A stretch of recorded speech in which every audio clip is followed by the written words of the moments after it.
වලාකුළු වලට ඉහළින් පිහිටි දිව්‍ය ලෝකයේ සඳකිඳුරී නම් කරුණාවන්ත දිව්‍යාංගනාවක් රිදී සඳයට අලංකාර ලෙස නැටුම් ඉදිරිපත් කළාය. ඊට බොහෝ ඈතින් මිහිපිට සිටි තරුණ කුමාරයෙක් තාරකා අතර නටන ආලෝකමත් තරුණියක් ගැන සිහින මැව්වේය. ඇගේ රූපශ්‍රීය දුර සිටම ඔහුගේ හදවතට ආමන්ත්‍රණය කළාය. කුමරු අවදි වූ විට එය තමාට නියම වූ ප්‍රේමවන්තිය බව විශ්වාස කරමින් තම සිහිනෙන් දුටු ඒ අద్භූත තරුණිය සොයා ගන්නා බවට ඔහු දිවුරා පොරොන්දු විය.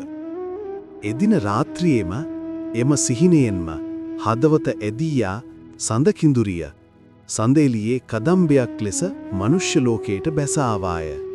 සඳෙලියෙන් නෑවනු ගස් යටදී කුමරු සහ ඒ දිව්‍යාංගනාව එකිනෙකාට හමු විය.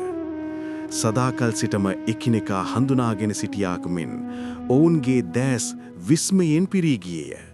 ඔහු දෙව්ලොව සහ මිහිලොව ගීත එකිනෙකාට උගන්වමින් මහත් ප්‍රීතියෙන් දින ගෙවූහ. ඔවුන් දෙදෙනා අතර ආදරය දලුලා වෙඩුණි.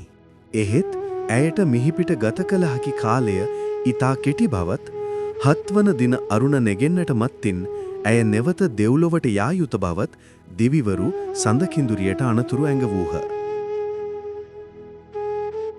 නිවි යන තාරකා යට ඒ පෙම්වතුන් අවසන් වරට එකිනෙකා වැළඳ ගනිද්දී කඳුළු වැගිරුණි. ආදරයේ සෙනෙහසත් වෙන්වීමේ වේදනාවත් නිසා ඔවුන්ගේ හදවත් බර වී තිබිනි.